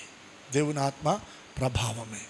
దేవుని ఆత్మ కదలిక లేకుండా మనం ఎంత ప్రయాసపడినది వృధా. నేను మీకు గతంలో చెప్పాను, మరొకసారి జ్ఞాపకం చేస్తున్నాను. పాల్ యాంగ్ చో గారు ఒక ఆదివారము దేవుని వాక్యాన్ని ఉజ్జీవంగా చెప్పలేనటువంటి పరిస్థితుల మధ్యన నిరుత్సాహపడుతూ కూర్చొని దిగులు పడుతున్నాడంట. సేవకు నిజంగా నన్ను పిలిచావు ప్రభువా, పిలిస్తే నేను ఎందుకని ప్రజలకు అర్థమయ్యేటట్లు వారికి నేను ఉజ్జీవంగా ఎందుకు వాక్యాన్ని చెప్పలేకపోయాను ఈ రోజున అని నిరుత్సాహంతో కూర్చుని బాధపడుతున్నటువంటి సమయం.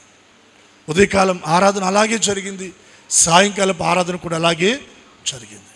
ఇంటికి వెళ్లకుండా ఆ దేవుని మందిరం గుడారం చిన్న పాకలో ఆ బలిపీఠం దగ్గర కూర్చొని ఏడుస్తున్నాడంట. అదే సమయంలో ఒక ఇద్దరు వ్యక్తులు ఒక అవిటి వ్యక్తిని, కుంటి వ్యక్తిని తీసుకొని వచ్చారంట ఆ మందిరంలోనికి, ఆ చిన్న పాకాల్లోనికి తీసుకొచ్చి వారు చెప్తున్నారంట, పాస్టర్ గారు వీడు అవిటివాడు, కుంటివాడు, వీని కొరకు మీరు ప్రార్థన చేయండి, వీడు బాగుపడతాడు, వీడు నిలబడతాడు, వీడు నడుస్తాడు అంటే వారి వైపు తిరిగి 10 మందికి కూడా ఉజ్జీవంగా దేవుని వాక్యాన్ని చెప్పలేకపోయినా ఒక సేవకుడిని నేను ప్రార్థన చేస్తే గుడ్డోడు బాగుపడతాడా అని తన మనసులో అనుకుంటున్నాడంట. వాళ్ళు అంటున్నారు, మీరు ప్రార్థన చేయండి పాస్టర్ గారు అని. సరే వాళ్ళు అడుగుతున్నారు కదని ప్రార్థన చేశాడు. వాగ్దానాలన్నీ ఎత్తిపట్టాడు. బైబిల్లో ఉన్న వాగ్దానాలన్నీ కూడా నిన్ను స్వస్థపరచు యెహోవాను ఉన్నాయి కదా వాగ్దానాలు. ఈ వాగ్దానాలన్నీ ఎత్తిపట్టి ప్రార్థన చేసి ఆమె నన్ను లేచి నడవమన్నాడు. లేచి నిలబడితే నడవటం కాదు, అతను కూలబడ్డాడు. మళ్ళా ఆయన హృదయంలో ఒక నిరుత్సాహం, ప్రభువా. మళ్ళా రెండవసారి ఇంకా ఉజ్జీవంగా ప్రార్థన చేశాడు. యేసు రక్తం ఉచ్చరించాడు. నిలబెట్టి నడువంటే మరలా పడిపోయాడు. అప్పుడు పక్కకి వెళ్ళి కూర్చొని మూలుగుతూ ప్రార్థన చేసుకుంటున్నాడంట, ప్రభువా ఏంటయ్యా నా పరిస్థితి ఏంటి, అసలు నిజంగా సేవకు పిలిచావా, పిలిస్తే మరి ఈ పరీక్ష ఏంటి, నాకు ఈ పరిస్థితి ఏంటని కన్నీరు విడుస్తూ ఉంటుంటే, అలా కన్నీరు విడుస్తున్న సమయంలో దేవుని యొక్క ఆత్మ ఆయన హృదయాన్ని తాకిందంట. ఆత్మ కదలికలు ఆయనకి అర్థమైనాయి అంట. పరిశుద్ధాత్మ దేవుని ప్రసన్నత ఆయన గమనిస్తూ ఉన్నాడంట. అప్పుడు ఆత్మలోని చెప్తున్నాడంట, ఇప్పుడు అతని కొరకు నువ్వు ప్రార్థన చెయ్యి, నేను కార్యము చేస్తాను. అప్పుడు దేవుని ఆత్మతో నింపబడిన వాడై, ఆ ఆత్మ కదలికలు, ఆ స్పర్శను, ఆ ప్రభావాన్ని అనుభవిస్తున్న వాడై ఆ కుంటివాని దగ్గరకు వచ్చి వాని కొరకు ప్రార్థన చేశాడంట. ప్రార్థన చేసి వాడిని మెల్లగా నుంచోబెట్టి ప్రార్థన చేసి ఆమెనని కళ్ళు మూసుకొని గట్టిగా ఒక నెట్టాడంట. కళ్ళు తెరవాల. అప్పటికి 2 సార్లు ఫెయిల్యూర్ అయ్యాడు కదా, ఆ భయం ఎక్కడో హృదయంలో ఒక మూలన పనిచేస్తుందేమో, కళ్ళు గట్టిగా మూసుకున్నాడంట. అయితే పరిశుద్ధాత్మ దేవుని యొక్క కదలికలు అక్కడ ఉన్నాయి కదా, ఆయన తన ప్రభావముతో ఆ కుంటివాన్ని తాకాడు. వాడు పెద్ద పెద్దగా కేకలు వేస్తూ ఉన్నాడంట. ఈయనకేం అర్థం కాల. నేను నెట్టాను కదా, వెళ్ళి గోడకు గుద్దుకున్నాడా, తడికి గుద్దుకున్నాడా, తలుపుకు గుద్దుకున్నాడా, మొహం బయలిందా, ముక్కు బయలిందా, పెద్దగా కేకలు వేస్తూ ఉన్నాడు. వాడిని తీసుకొచ్చిన వాళ్ళు ఇక నా మీద పడతారు, లేనిపోయింది ఏమైద్దు అన్నట్టుగా మెల్లగా కళ్ళు తెరిచి చూస్తే వాడు ఆ డేరాలో, ఆ గుడారంలో చుట్టూ పరిగెత్తుతున్నాడంట. పెద్దగా కేకలు వేస్తూ ప్రభువును స్తుతిస్తూ పరిగెడుతున్నాడంట. వెంటనే ఆయనకి అర్థమయ్యింది, పరిశుద్ధాత్మ దేవుని యొక్క కదలికలో నేను పనిచేస్తే, పరిశుద్ధాత్మ దేవుని యొక్క ప్రసన్నతలో నేను పనిచేస్తే అక్కడ అద్భుతాలు జరుగుతాయి. ఆ ప్రసన్నత లేకుండా, ఆయన కదలికలు లేకుండా, ఆయన గాలి లేకుండా, ఆయన స్పర్శ లేకుండా నేను ఎంత ప్రయాసపడినా వృధా వృధా వృధా వృధా వృధా. మొదట మన కుటుంబాల్లోనికి దేవుని ప్రసన్నతను మనం కోరుకోవాలి. పరిశుద్ధాత్మ దేవుని యొక్క ప్రసన్నతను మనం కోరుకోవాలి. ఆయన సన్నిధిని మనం కోరుకోవాలి. ఆయన కదలికలను మనం గమనించాలి. గాలి కనపడదు, కానీ దాని యొక్క కదలికలు మనం గమనించగలం. పరిశుద్ధాత్మ దేవుడు కనపడడు, కానీ ఆయన కదలికలు మనం గమనించగలం. ఆ కుంటివాడు గంతులు వేస్తూ ప్రభువును స్తుతించి మహింపరిచాడంట. పరిచర్య మలుపు తిరిగింది.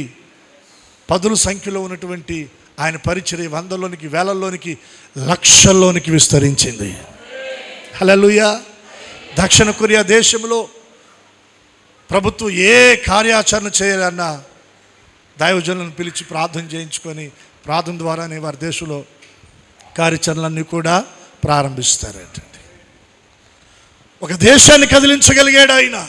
ఇది ఎలా సాధ్యమైందంటే ఆయన సాక్ష్యం పుస్తకంలో ఆయన ఇచ్చే స్టేట్మెంట్ ఏంటంటే, పరిశుద్ధాత్మ దేవుని ద్వారా. హల్లెలూయా. పరిశుద్ధాత్మ దేవుని యొక్క ఆ కదలికలు ఎక్కడ ఉంటాయో, నేనంటాను అక్కడ అవిటితనం ఉండదు, అక్కడ కుంటితనం ఉండదు, అక్కడ గుడ్డితనం ఉండదు, అక్కడ అంగవైకల్యము ఉండదు, అక్కడ బలహీనతలు ఉండవు, అక్కడ శాపం ఉండదు, అక్కడ దరిద్రత ఉండదు, కన్నీళ్లు ఉండవు. పరిశుద్ధాత్మ దేవుడు మన బలహీనతలు ఆయన కృపనిచ్చి మనల్ని బలపరుస్తాడు. ఆయన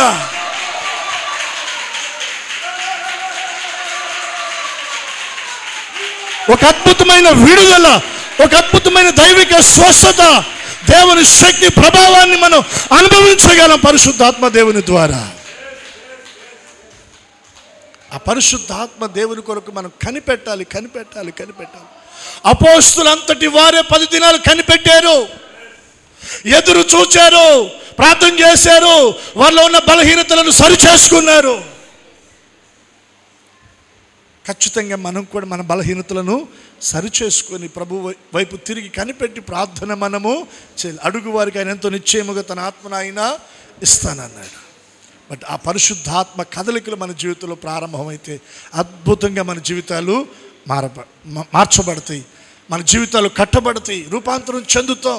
ప్రభు రాకడలో ఆరోహణమై ఆయన ఎదుర్కొంటాం. ఏలియా కొనిపోబడడానికి కారణం అదే. ఒక బలమైన సుడిగాలి ఆయన ఏం చేసిందంట, ఆకాశ మండలానికి కొనిపోయింది. బట్ ఆ అభిషేకము మనమందరం కూడా పొందటానికి ప్రభు మనకి కృప అనుగ్రహించునుగాక. ప్రార్థన చేసుకుందాం. ఈ మాటలు ప్రభు మనందరి వినికిడిలో దీవించునుగాక. ప్రార్థన చేసుకుందాం. మోకరించగలిగినటువంటి వారు మోకరిద్దాం. చేతులు ఆకాశము తట్టు ఎత్తగలిగినటువంటి వారు ఆకాశము తట్టు చేతులు ఎత్తుదాం. ఎండిపోయిన ఎముకలలో జీవాన్ని రప్పించగలిగిన పరిశుద్ధాత్మ దేవుని యొక్క ప్రసన్నత. ఇశ్రాయేలు ప్రజల ప్రయాణం ముందుకు సాగుకున్నట్లుగా అడ్డుగా నిలిచిన ఎర్ర సముద్రాన్ని పాయలు చేయగలిగింది పరిశుద్ధాత్మ దేవుని ప్రసన్నత. ఆకాశ మండలమునకు ఆరోహణమై కొనిపోయేటట్లుగా ఏలియాను తీసుకొని వెళ్ళింది పరిశుద్ధాత్మ దేవుడు. ఒక బలమైన సుడిగాలిలో ఆ బలమైన సుడిగాలి, ఆ బలమైన గాలి ఆకాశము నుండి వారు కూడి ఉన్న మేడగదిలో వీచగా, అకస్మాత్తుగా వీచగా వారందరూ దేవుని ఆత్మతో నింపబడ్డారు, పరిశుద్ధాత్మతో నింపబడ్డారు. అగ్ని జ్వాలల వంటి నాలుకలు విభాగింపబడి వారిలో ఒక్కొక్కరి మీద వ్రాలగా వాక్శక్తి వారికి అనుగ్రహించబడిన కొలది వారు అన్య భాషలో మాట్లాడారు. దేవుని ఆత్మ నింపుదల, దేవుని ఆత్మ నింపుదల, దేవుని ఆత్మ కార్యాలు, ఆయన కదలికలు, ఆయన తాకిడి, ఆయన ప్రభావము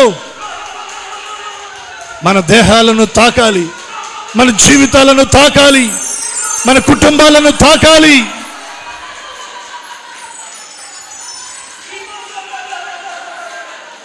ఇది పరిశుద్ధాత్మ దేవుని యుగం, పరిశుద్ధాత్మ దేవుని యొక్క కాలం, ఆయన పనిచేస్తున్న దినాలు. కడవరి ఉజ్జీవం పరిశుద్ధాత్మ దేవుని ద్వారా మాత్రమే. ఆ పరిశుద్ధాత్మ దేవుని అభిషేకము నీ మీదకి, నీ కుటుంబం మీదకి వచ్చినట్లుగా కనిపెట్టి ప్రార్థన చేయి. చేతులెత్తి ప్రభువుని అడుగుదాం. అయ్యా, అడుగు వారికి నిశ్చయముగా పరిశుద్ధాత్మ దేవుణ్ణి అయ్యా ఇస్తానని మీరు వాగ్దానము చేశారు.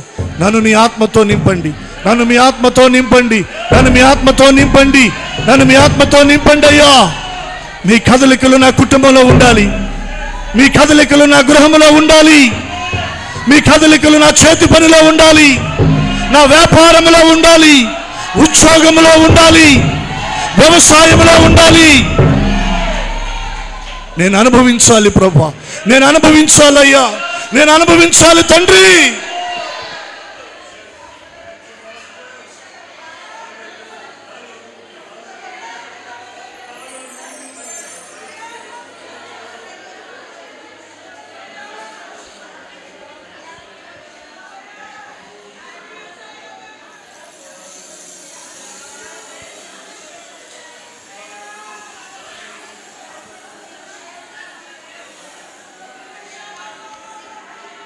అడగండి, అడగండి, ఎవరు మౌనంగా ఉండొద్దు, అడగండి.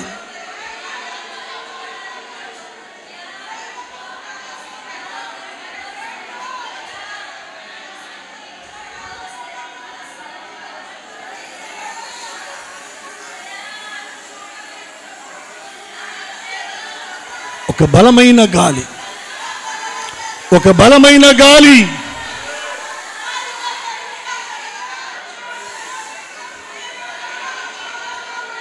ఒక బలమైన గాలి వారు కూడి ఉన్న మేడ గదిలోనికి ఆకాశము నుండి అకస్మాత్తుగా వచ్చిందంటే ఆ ఇల్లంతా నిండెను. రాబా షబాలా రాబా రిమందా రాబా షబాలా రాబా తురాబా రిబాలా రాబా షబాలా రాబా. అగ్ని, అగ్ని, అగ్ని, అగ్ని, పరిశుద్ధాత్మ దేవుని అగ్ని, అగ్ని అభిషేకం, అగ్ని అభిషేకం, అగ్ని అభిషేకం ఒక్కొక్కరిని తాకుతూ ఉండగా ఆ ప్రభావాన్ని అనుభవిద్దాం, ఆ స్పర్శను అనుభవిద్దాం. షబాలారా రిబాలారా షబాలారా తురాబా రిబాలారా షబాలారా. పరిశుద్ధ ఆత్మ దేవుని యొక్క ప్రసన్నత కొరకి, ఆయన కార్యాల కొరకి, ఆయన సన్నిధి కొరకే అందరము చేతులెత్తి చప్పట్లు కొట్టి పరిశుద్ధాత్మ దేవుణ్ణి గణపరుద్దాం. వాక్శక్తి అనుగ్రహించబడిన కొలది అన్య భాషలతో పరిశుద్ధాత్మ దేవుణ్ణి మహింపరుద్దాం. తండ్రి, కుమార, పరిశుద్ధాత్మ త్రియేక దేవునికి మహిమ మహిమ మహిమ మహిమ కలుగునట్లుగా.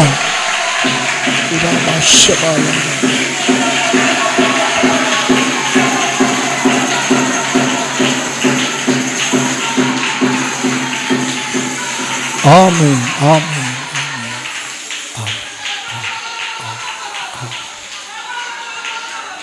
ఆమేన్.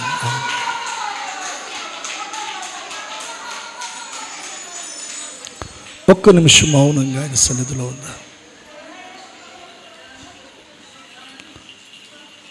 ఆయన చల్లటి గాలి, ఆయన చల్లటి గాలి స్పర్శ మన దేహాలను తాకుతూ ఉండగా ఆయన సన్నిధి అనుభవిద్దాం. ఒక్క నిమిషం మౌనంగా.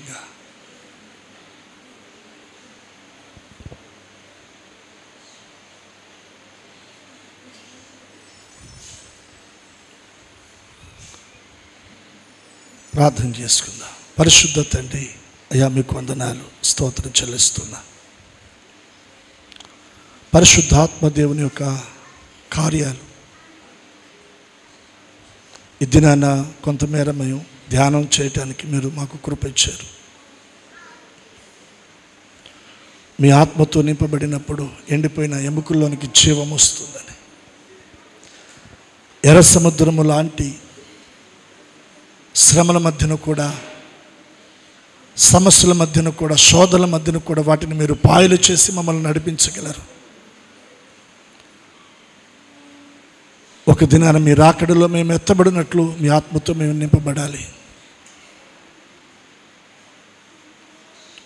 ఈ వాక్యపు లోతుల్లో, ఈ సత్యములో మా జీవితాలను కట్టుకుంటూ, మా కుటుంబాలను కట్టుకుంటూ, మా పరిచర్యలను కట్టుకుంటూ మీ కొరకు మేము సిద్ధపడటానికి సహాయం చేయండి. ఏదైనా మందిర ఆవరణంలో నిలిచిన ప్రతి బిడ్డ మీద మీ ఆత్మను మీరు కుమ్మరించుదురుగాక, మీ ఆత్మతో నింపుదురుగాక. మీ ఆత్మశక్తి, ప్రభావం, అభిషేకం సమృద్ధిగా నీ ప్రజలు అనుభవించుదురుగాక. మీ కార్యాలని బిడ్డల జీవితంలో మీరు జరిగించండి, కుటుంబాల్లో జరిగించండి, దీవించండి దీవించండి. ఎండిపోయిన అనుభవాలు యేసు నామములో పరిశుద్ధాత్మ దేవుని యొక్క కదలికల ద్వారా మరలా తిరిగి చిగురించునుగాక. అడ్డుగా ఉన్నటువంటి ఎర్ర సముద్రం లాంటి సమస్యల మధ్యన ప్రభా ఆరిన నేలను మీరు ఏర్పరిచి పాయలు చేసి నడిపించుదురుగాక. ఎవరు ఊహించని, తలంచని రీతిగా నీ బిడ్డలు దేశం యొక్క ఉన్నత స్థలాలలో నాయన నిలబడినట్లుగా మీ కదలికల ద్వారా నీ ప్రజలను మీరు ఆశీర్వదించుదురుగాక. కృప చూపి సహాయము చేయమని మీ చేతులకు అప్పగించుకుంటూ యేసు ఘననామమును ప్రార్థించి అడుగుచున్నాము తండ్రి. ఆమేన్ ఆమేన్.